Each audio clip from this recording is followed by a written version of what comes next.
Salam, selamat malam, salam sejahtera, bahagia kiranya memenuhi kehidupan kita. Kita bersyukur karena kasih sayang dan kasih setia Tuhan boleh menjadi bagian kehidupan kita pribadi lepas pribadi. Puji Tuhan, kalau Tuhan masih mempercayakan kita untuk melayani pekerjaan Tuhan sampai hari ini, tentu semua karena kemurahan hati Tuhan bagi kita sekalian. Amin. Karena Tuhan mau menyatakan kasih dan kemurahannya, memberi pertolongan supaya kehidupan kita ini boleh dipelihara, mengingat hari-hari ini adalah hari-hari terakhir di mana kedatangan Tuhan sudah tidak lama lagi. Puji Tuhan, saya juga tidak lupa menyapa anak-anak Tuhan, umat Tuhan, bahkan hamba-hamba Tuhan yang sedang mengikuti pemberitaan firman Tuhan lewat live streaming, video internet, YouTube, Facebook, dimanapun Anda berada. Kita berdoa dengan segala kerendahan hati, kita mohon kiranya Tuhan bukakan firman-Nya bagi kita malam ini. Puji Tuhan, segera saja kita memperhatikan firman penggembalaan untuk ibadah pemuda remaja tentang studi Yusuf. Pemuda ibadah, firman penggembalaan untuk ibadah pemuda remaja adalah tentang studi Yusuf. Sekarang kita masih memperhatikan Kejadian 41 ayat 50 sampai dengan ayat 52. Silakan. Demikian firman Tuhan. Ya. Sebelum datang tahun kelaparan itu, Ya. lahirlah bagi Yusuf dua orang anak laki-laki. Dua orang anak laki-laki. Terus? Yang dilahirkan oleh Asnat anak Potifera, imam di On. Ya. Yusuf memberi nama Manasye kepada anak sulungnya itu, Ya. sebab katanya, Allah telah membuat aku lupa sama sekali kepada kesukaranku dan kepada rumah bapakku. Ya. Dan kepada anaknya yang kedua diberinya nama Efraim, sebab katanya, Allah membuat aku mendapat anak dalam negeri kesengsaraanku. Puji Tuhan, sebelum datang 7 tahun kelaparan itu, lahirlah bagi Yusuf dua orang anak laki-laki. Dua orang anak laki-laki, yang sulung bernama Manasye, yang kedua bernama Efraim. Puji Tuhan. Selanjutnya, marilah kita simak arti rohani kedua nama anak laki-laki Yusuf tersebut. Selanjutnya mari kita simak arti rohani kedua nama anak laki-laki Yusuf tersebut, dimulai dari yang sulung. Manasye artinya Allah telah membuat Yusuf lupa sama sekali terhadap dua perkara. Manasye artinya Allah telah membuat Yusuf lupa sama sekali terhadap dua perkara, yaitu satu, Yusuf lupa sama sekali kepada kesukarannya. Yusuf lupa sama sekali kepada kesukarannya. Dua, Yusuf lupa kepada rumah bapaknya. Yusuf lupa kepada rumah bapaknya.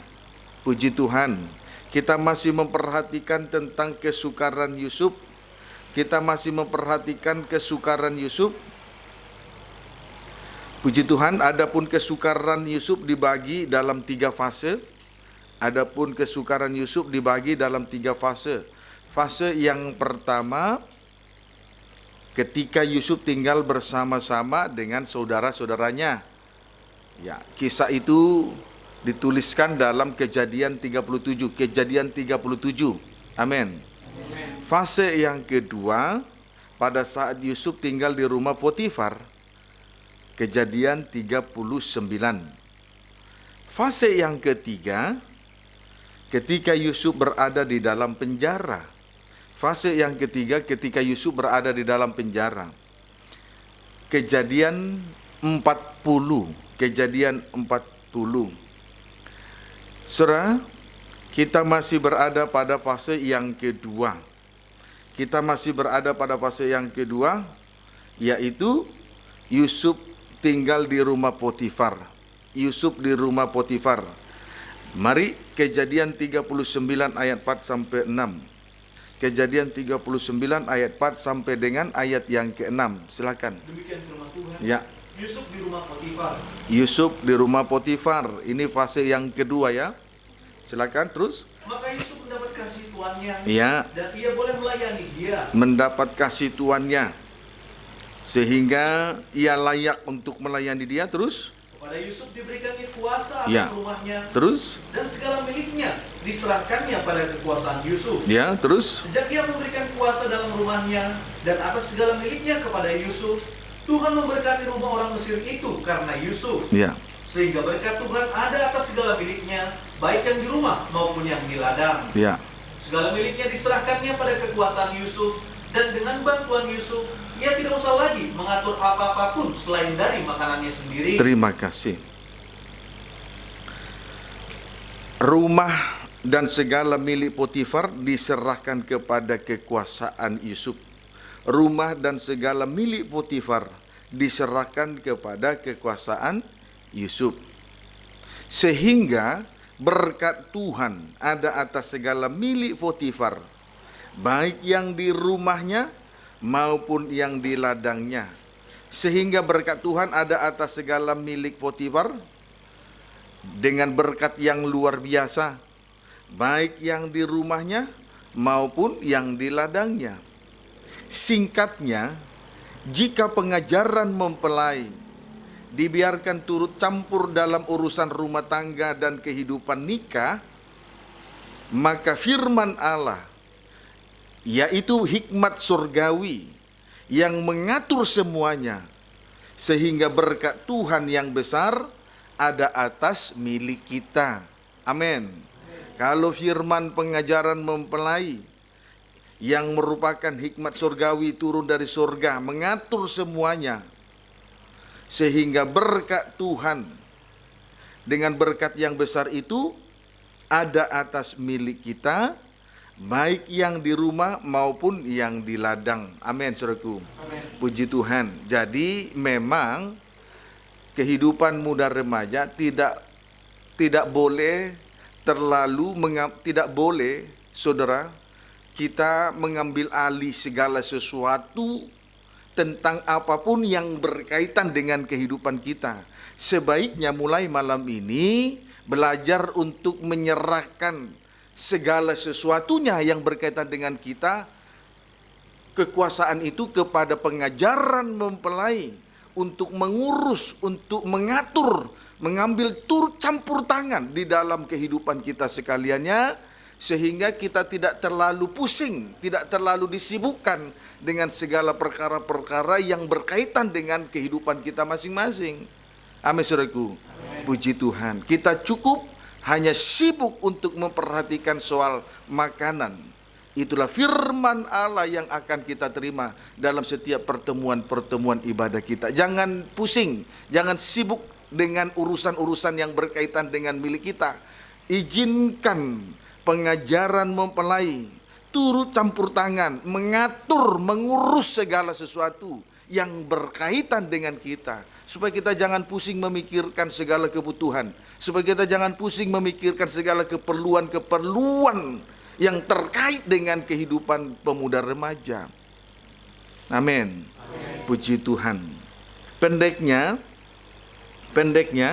rumah dan ladang diberkati oleh Tuhan dengan berkat yang luar biasa. Pendeknya rumah dan ladang diberkati oleh Tuhan dengan berkat yang luar biasa. Pendeknya rumah dan ladang diberkati oleh Tuhan dengan berkat yang luar biasa. Amin. Puji Tuhan. Strip pertama, rumah menunjuk nikah yang diberkati. Rumah menunjuk nikah yang diberkati. Puji Tuhan. Tandanya ada suatu persekutuan yang indah dengan Tuhan. Ada suatu persekutuan yang indah dengan Tuhan. Itulah yang disebut dengan nikah suci. Itulah yang disebut dengan nikah suci. Dengan lain kata, tubuh dan kepala menjadi satu. Tubuh dan kepala menjadi satu berarti supaya hal ini terwujud, supaya hubungan intim ini terwujud, sampai nanti tubuh dan kepala menyatu, maka nikah suci itu tidak boleh diganggu atau dirusak oleh hal-hal yang tak suci. Amin, saudaraku. Puji Tuhan. Haleluya. Ladang menunjuk ibadah dan pelayanan yang diberkati. Strip yang kedua, ladang. Tadi rumah dan ladang diberkati ya. Sekarang ladang menunjuk ibadah dan pelayanan yang diberkati dengan luar biasa. Tandanya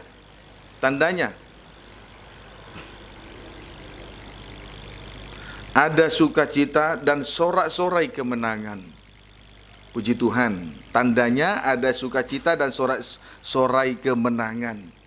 Puji Tuhan, kalau ibadah, kalau hidup pemuda remaja masih ditandai dengan dosa kejahatan, masih hidup di dalam, masih terikat dengan dosa kejahatan maupun dosa kenajisan, bahkan dosa-dosa yang lain, berarti itu adalah tanda kekalahan. Tetapi ibadah dan pelayanan yang diberkati, tandanya ada sukacita, ada sorak-sorai kemenangan. Amin. Puji Tuhan. Saudara, sedangkan Yusuf adalah gambaran dari firman pengajaran mempelai. Sedangkan Yusuf adalah gambaran dari firman pengajaran mempelai yang harus dipikul oleh para imam. Amin, saudaraku. Tadi Potifar memberikan kekuasaan yang besar atas miliknya, segala miliknya, baik di rumah maupun di ladang, kepada Yusuf, sehingga rumah Potifar diberkati dan segala miliknya diberkati. Amin.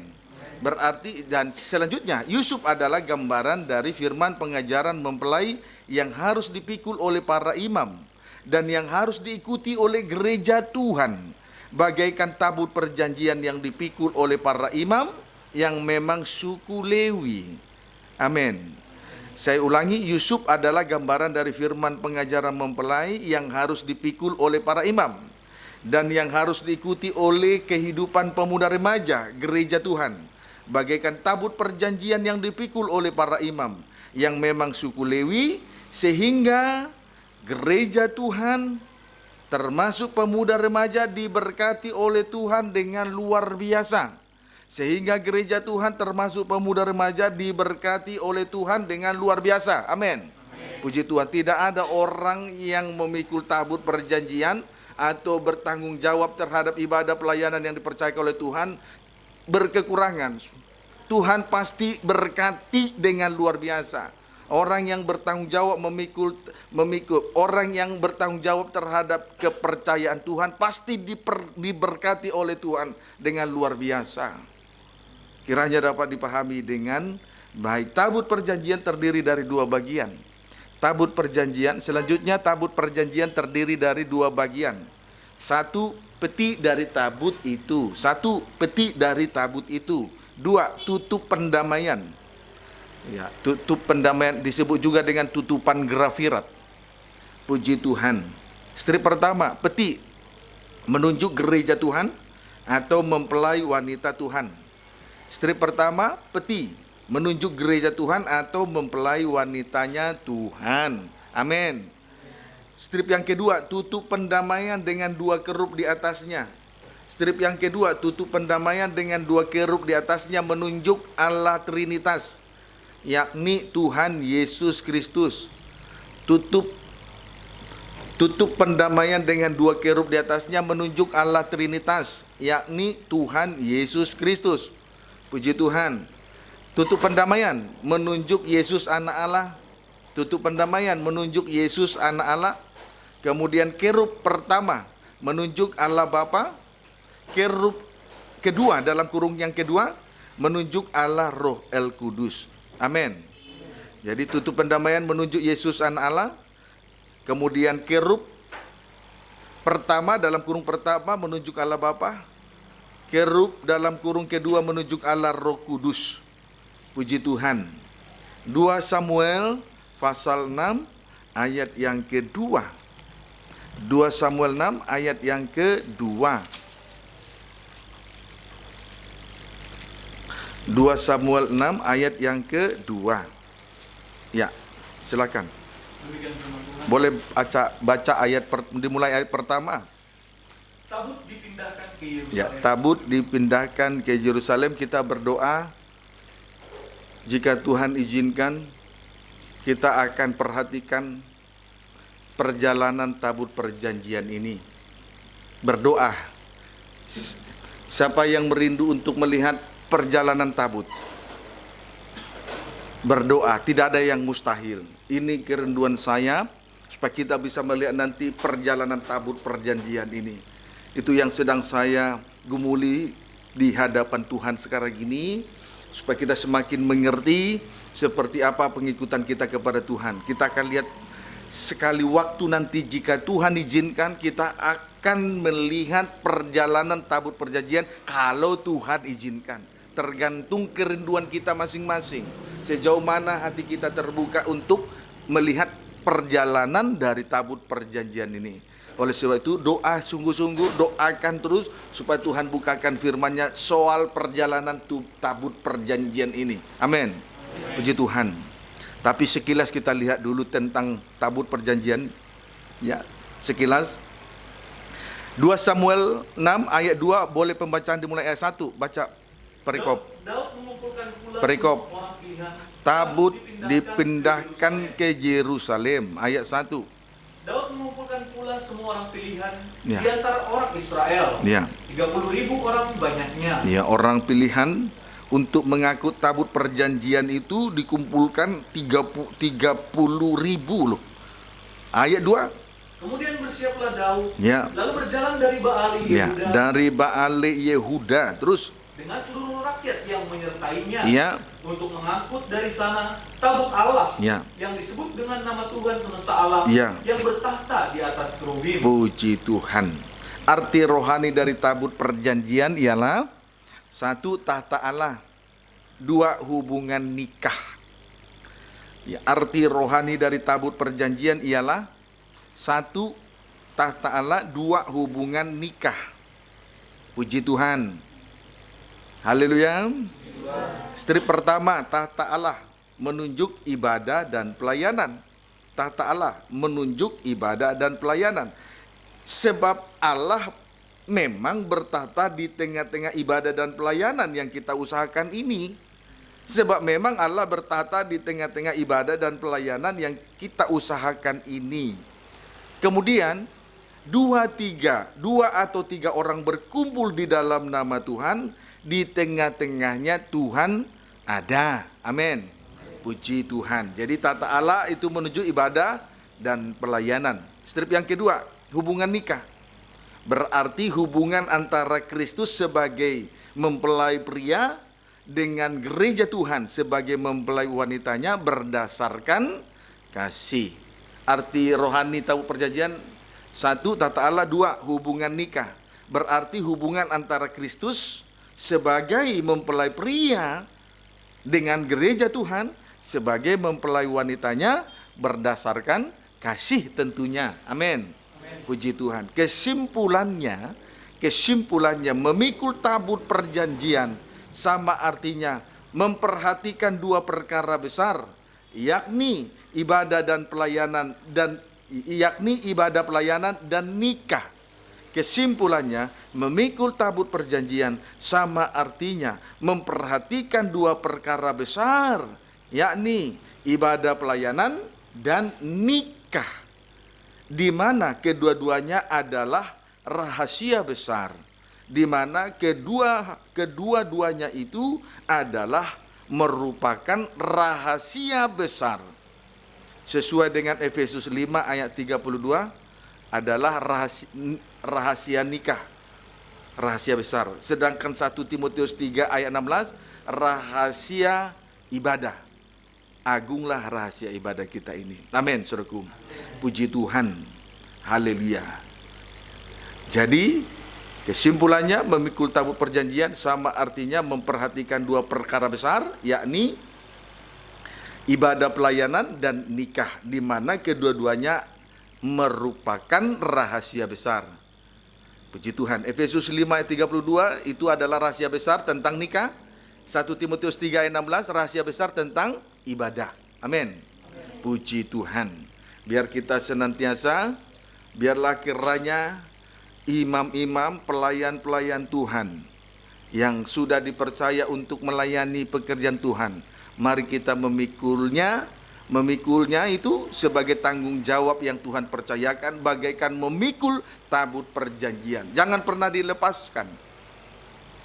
Puji Tuhan. Sebaliknya, gereja Tuhan akan terus mengikuti tabut perjanjian itu, supaya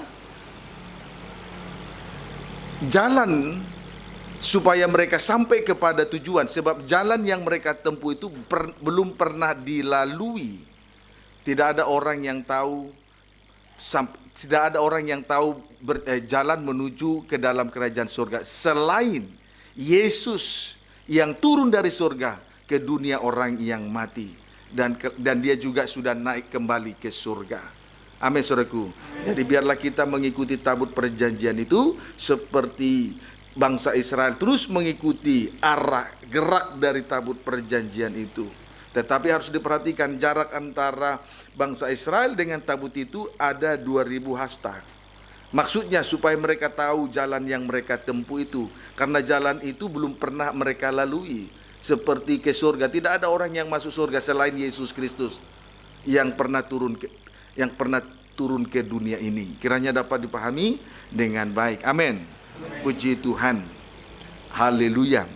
Nah, sekarang mari lanjut 2 Samuel pasal 6 ayat 3 sampai dengan ayat yang ke-7. Ayat 3 sampai dengan ayat 7. Demikian firman Tuhan. Ya. Mereka menaikkan tabut Allah itu ke dalam kereta menaikkan tabut Allah itu ke dalam kereta yang baru. Terus setelah mengangkatnya dari rumah Abinadab yang di atas bukit. Lalu Uza dan Ahio, anak-anak Abinadab, mengantarkan kereta itu. Terus Uza berjalan di samping tabut Allah itu. Sedang Ahio berjalan di depan tabut itu. Sedang Ahio berjalan di depan tabut. Terus Daud dan seluruh kaum Israel menari-nari di hadapan Tuhan dengan sekuat tenaga. Diiringi nyanyian, kecapi, gambus, rebanan, kelentung, dan ceracap.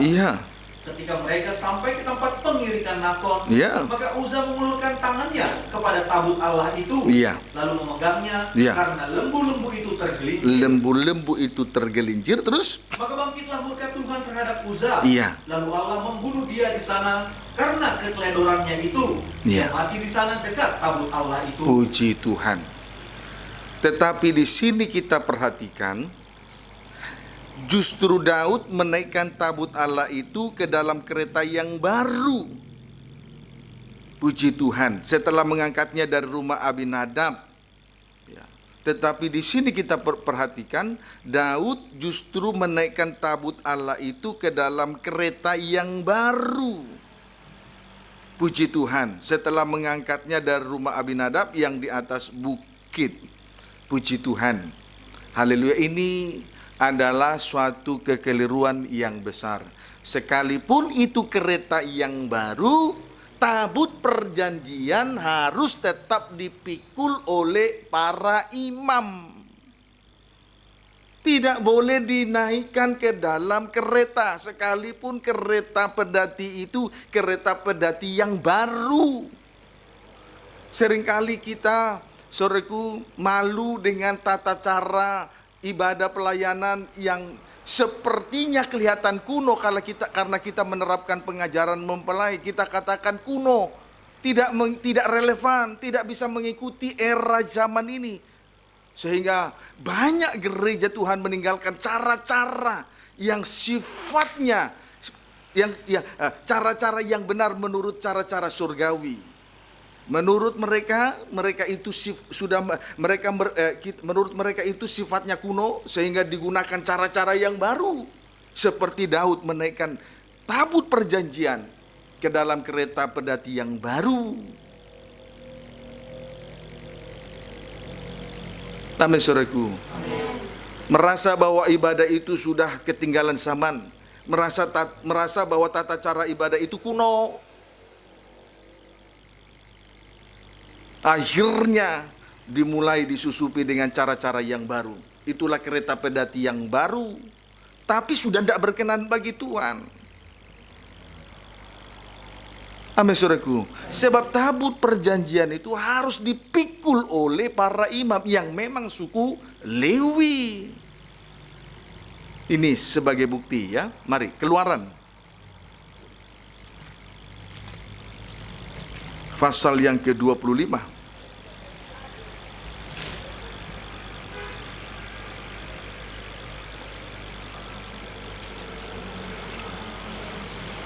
Ayat 10 terus. Demikian firman Tuhan, sampai ayat 15 atau sampai 16. Baca. Mengenai tabut perjanjian. Iya. Haruslah mereka membuat tabut dari kayu penaga. Iya. 2,5 hasta panjangnya. Ya, ukuran tabut itu 2,5 hasta panjangnya. 1,5 hasta lebarnya. Ya, lebarnya 1,5 hasta, terus. Dan 1,5 hasta tingginya. Tingginya, panjangnya 2,5 hasta, lebarnya 1,5 hasta, tingginya 1,5 hasta. Itu ukuran tabut perjanjian. Amin. Sekarang ayat 11 sampai ayat yang ke-16. Haruslah engkau menyalutnya dengan emas murni. Ya. Dari dalam dan dari luar. Engkau harus menyalutnya. Dan di atasnya haruslah kau buat bingkai emas sekelilingnya. Puji Tuhan, terus. Haruslah engkau menuang 4 gelang emas untuk tabut itu. Ya. Dan pasanglah gelang itu pada keempat penjurunya. Kepada keempat penjurunya. Terus. Yaitu 2 gelang pada rusuk yang satu. Ya. Dan 2 gelang pada rusuknya yang kedua. Terus. Engkau harus membuat kayu pengusung dan kayu penaga. Haruslah engkau membuat kayu pengusung dari kayu penaga dan menyalutnya juga dengan emas. Ayat 14. Haruslah engkau memasukkan kayu pengusung itu ke dalam gelang yang ada pada rusuk tabut itu. Iya, terus. Supaya dengan itu tabut dapat diangkut. Diangkut, terus. Kayu pengusung itu haruslah tetap tinggal di dalam gelang itu. Kayu pengusung itu harus tetap tinggal di dalam gelang itu. Tidak boleh dicabut dari dalamnya. Terima kasih. Perhatikan di sini. Kayu pengusung itu haruslah tetap tinggal dalam gelang itu. Tidak boleh dicabut dari dalamnya. Jadi dari perintah ini sudah sangat jelas sekali bahwa tabut perjanjian itu harus dipikul, tidak untuk ditaruh di dalam kereta pedati yang baru.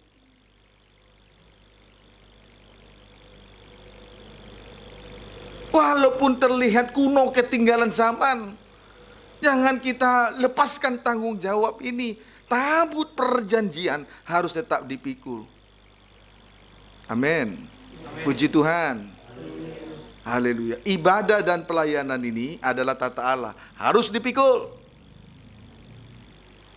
Tidak boleh ditinggalkan dengan cara-cara duniawi. Hubungan nikah dengan Tuhan harus dipikul. Tidak boleh dilepaskan dengan cara-cara duniawi.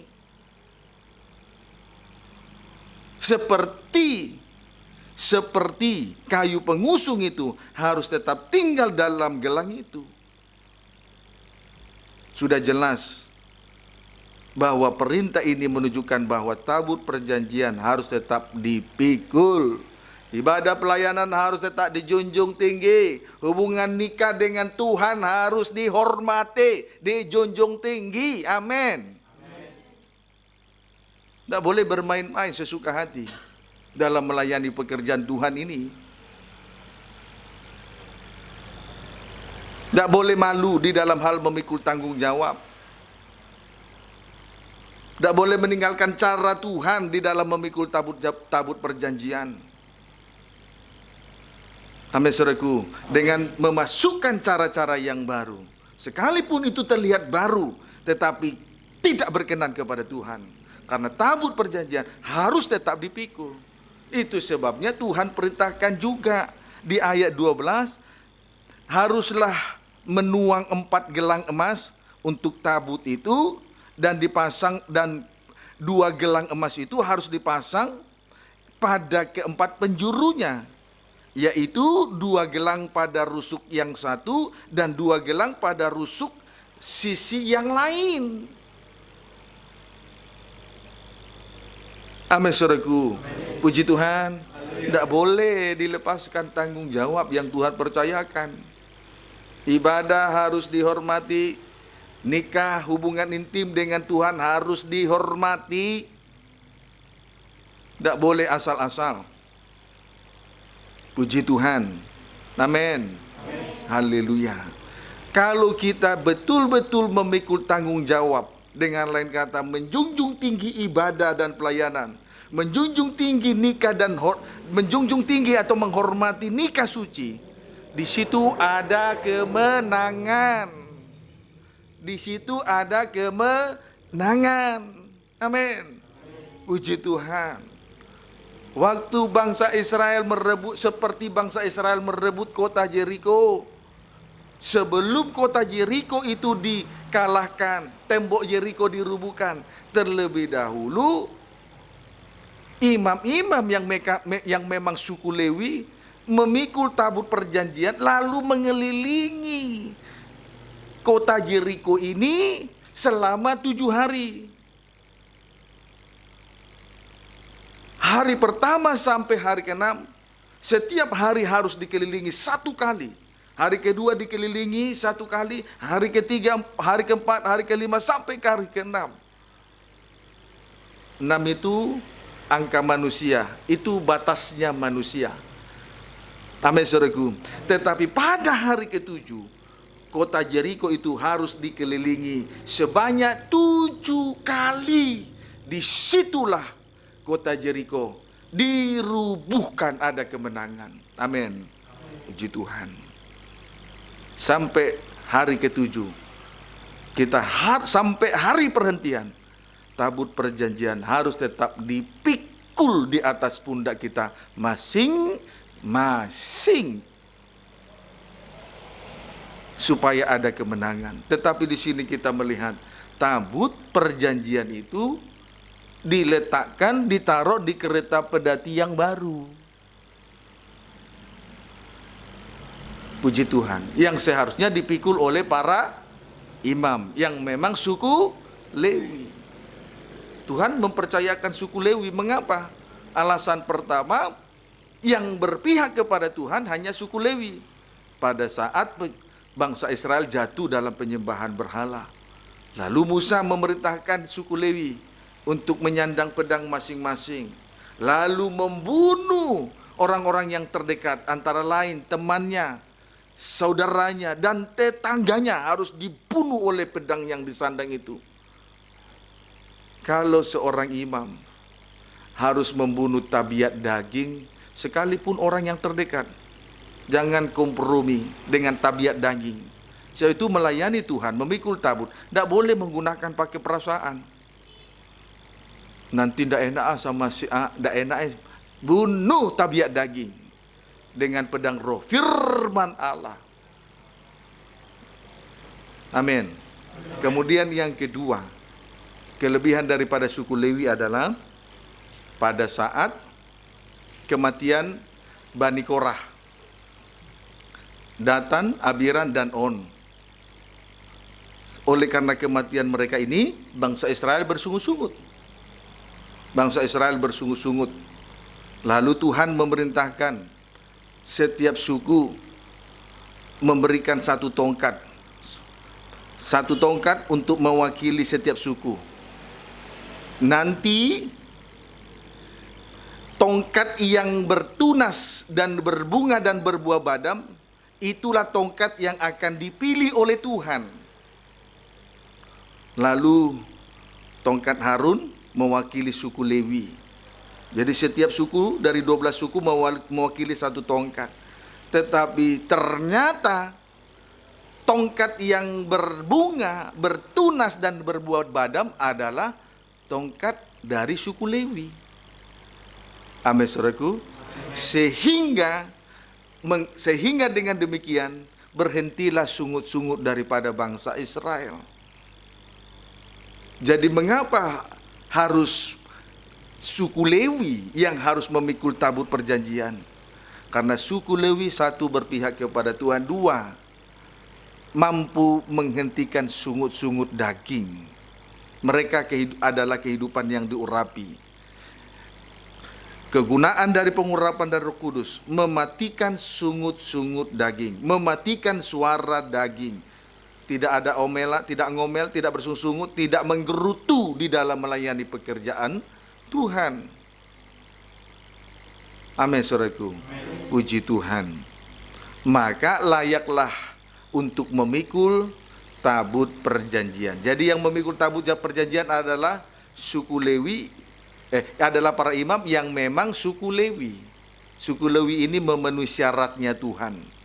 Suku Lewi ini kehidupan yang menyandang firman untuk membunuh tabiat daging, orang yang terdekat. Kemudian suku Lewi ini adalah kehidupan yang diurapi untuk menghentikan sungut-sungut daging, suara daging. Amin. Inilah kehidupan yang layak untuk memikul tabut perjanjian. Tidak bersungut-sungut manakala kita memikul suatu korban. Puji Tuhan. Amin. Kiranya dapat dipahami dengan baik. Itu yang pantas. Binatang yang menarik pedati, di mana di dalamnya ada tabut perjanjian, tidak pantas untuk membawa tabut perjanjian.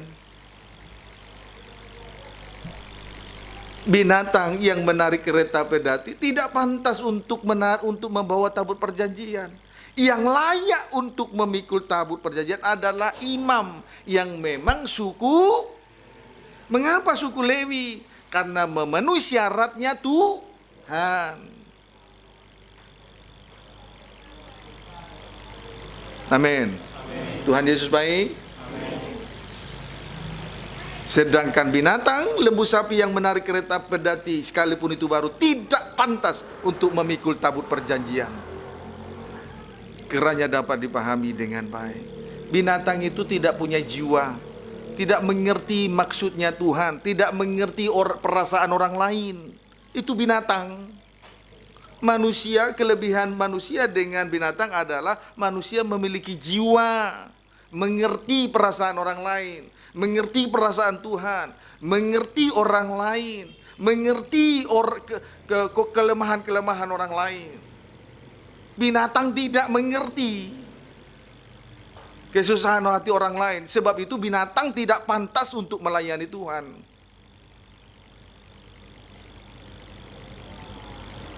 Amin. Puji Tuhan.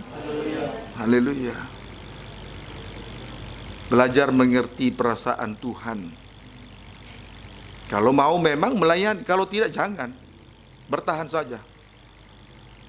Itu pesan saya.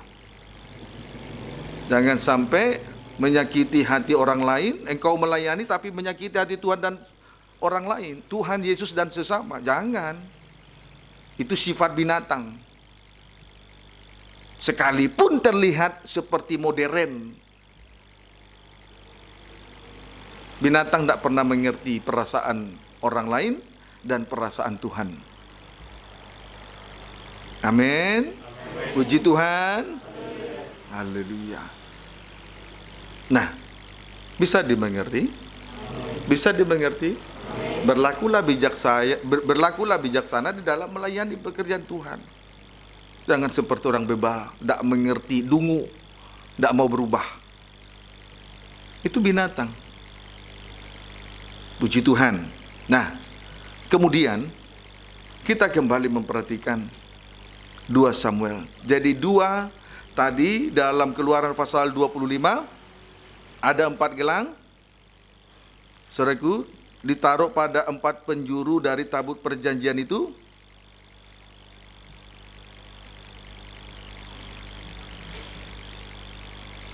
Empat gelang emas untuk tabut itu, dan dipasanglah gelang itu pada keempat penjurunya, yaitu 2 gelang pada rusuk yang satu dan 2 gelang pada rusuk yang kedua. Amin. Puji Tuhan. Kemudian, saudara, gelang itu terbuat dari emas. Gelang itu terbuat dari emas.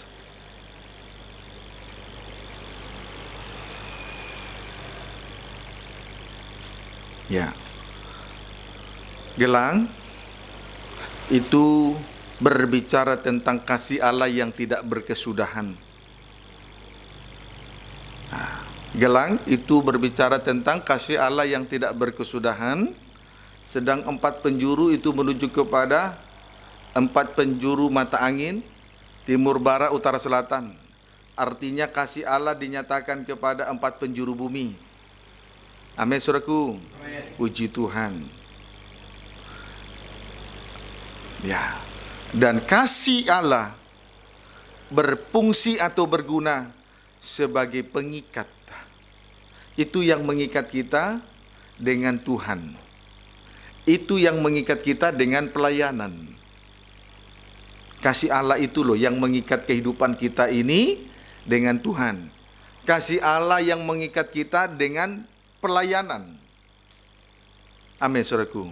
Jadi sebab itu, kalau melayani Tuhan, bukan karena gagah hebat dan kuat. Tetapi kita diikat dengan pelayanan ini oleh karena kasih Allah. Kita diikat dengan Tuhan oleh karena kasih Allah. Jangan sampai kita melayani hanya untuk mencari pujian dan hormat. Jangan sampai kita memikul tabut perjanjian karena ada kepentingan di dalamnya. Ada motivasi. Itu tidak akan berkenan. Sama seperti binatang yang menarik kereta pedati yang baru. Kalau ada motivasi. Karena orang semacam ini tidak akan pernah mengerti hati Tuhan. Tidak pernah mengerti hatinya sesama. Amin. Puji Tuhan. Nah, sekarang kita kembali melihat 2 Samuel pasal 6. Ayat 4, ayat 3 dan 4. Baca 2 Samuel 6 ayat 3 dan 4. Demikian firman Tuhan. Ya. Mereka menaikkan tabut Allah itu ke dalam kereta yang baru. Ya, ke dalam kereta yang baru. Terus setelah mengangkatnya dari rumah Abinadab ya, yang di atas bukit. Ya. Lalu Uza dan Ahio, anak-anak Abinadab, mengantarkan kereta itu. Mengantarkan. Puji Tuhan, yang mengantarkannya adalah Uza dan Ahio, anak-anak Abinadab. Puji Tuhan. Terus Uza berjalan di samping tabut Allah itu, iya, sedang Ahio berjalan di depan tabut itu. Puji Tuhan. Kemudian Uza berjalan di samping tabut Allah, sedang Ahio berjalan di depan tabut itu. Puji Tuhan. Dari hal ini kita melihat ini cara yang tidak berkenan di dalam hal melayani pekerjaan Tuhan. Terus ayat 5. Daud dan seluruh kaum Israel menari-nari di hadapan Tuhan dengan sekuat tenaga. Diiringi nyanyian kecapi, gambus, rebana, kelentung, dan ceracap. Puji Tuhan. Lihat, mereka Daud dan seluruh kaum Israel menari-nari di hadapan Tuhan dengan sekuat tenaga. Puji Tuhan. Jadi jelas di sini mengandalkan kekuatan manusia daging. Ayat 6. Ketika mereka sampai ke tempat pengirikan Nakon, maka Uza mengulurkan tangannya kepada tabut Allah itu, lalu memegangnya karena lembu-lembu itu tergelincir. Lihat, satu kali nanti, kalau yang menarik kereta pedati yang di dalamnya ada tabut perjanjian adalah binatang, sekali waktu binatang akan tergelincir. Amin, saudaraku. Kalau yang menarik kereta pedati itu adalah binatang yang di dalamnya memang ada tabut perjanjian, sekali waktu nanti akan tergelincir. Puji Tuhan, tergelincir. Kalau tergelincir, maka tentu tidak ada keseimbangan. Tidak ada keseimbangan. Dan posisi dari kereta itu akan miring. Tentu tabut perjanjian pun akan miring. Dapat dipahami? Pada saat posisi kereta itu miring, Ahio mengulurkan tangannya. Amin, saudaraku. Ahio mengulurkan tangannya. Saudaraku, hal kesempurnaan tidak boleh dicampur tangan manusia. Manusia tidak boleh campur tangan soal hal kesempurnaan dari tabut perjanjian. Hubungan Tuhan dengan manusia, itulah hubungan nikah. Kemudian ibadah pelayanan yang Tuhan percayakan ini tidak boleh campur tangan manusia. Amin. Tidak boleh dicampur tangan manusia. Oleh karena Ahio mengulurkan tangan, maka ayat 7, Maka bangkitlah murka Tuhan terhadap Usa. Usa ya. Ulangi dulu. Karena Usa mengulurkan tangannya, lihat ayat 7. Maka bangkitlah murka Tuhan terhadap Usa. Iya. Lalu Allah membunuh dia di sana. Iya. Karena keteledorannya itu. Iya. Ia mati di sana dekat Allah itu. Puji Tuhan. Kesempurnaan dari kasih Allah tidak boleh dicampur tangan manusia. Amin. Puji Tuhan. Tetapi karena Ayub mengulurkan tangannya, maka bangkitlah murka Tuhan terhadap Usa, lalu Allah membunuh dia di sana karena keteledorannya. Puji Tuhan. Kalau manusia campur tangan soal memikul tabut perjanjian, itu merupakan keteledoran. Tapi tidak sedikit hamba-hamba Tuhan teledor. Itulah cara setan untuk memutar balik fakta. Puji Tuhan, memutar balik fakta. Setan sedang luar biasa sekarang memutar balik fakta. Puji Tuhan, sedang luar biasa memutar balik fakta. Dengan menggunakan bahwa cara ibadah yang lama kuno, sekarang kita harus menggunakan cara-cara yang baru. Itulah kereta pedati yang baru. Tapi sebetulnya itu adalah keteledoran. Sebab itu bangkitlah amarah Tuhan dan membunuh Usa. Puji Tuhan. Nah, sekarang malam ini kita diperiksa oleh Tuhan. Bagaimana kita di dalam hal memikul tabut perjanjian? Apa dengan cara Tuhan yang kelihatannya kuno, atau dengan cara-cara duniawi, dengan cara-cara yang baru, sepertinya relevan tetapi Tuhan tidak suka? Tuhan koreksi ibadah kita malam ini. Puji Tuhan. Tetapi supaya kehidupan kita berkemenangan, ibadah pelayanan berkemenangan, nikah dan rumah tangga hubungan kita dengan Tuhan tetap terjaga, yang disebut dengan nikah suci, biarlah kita memikul tabut dengan caranya Tuhan, bukan dengan cara-cara yang baru. Biarlah sekalipun itu terlihat kuno. Amin. Puji Tuhan. Tidak boleh kesempurnaan kasih Allah tidak boleh dicampur tangan manusia. Itu adalah keteledoran. Jika Tuhan izinkan, kita kembali memperhatikan hal ini di minggu yang akan datang. Tuhan Yesus memberkati kita sekaliannya.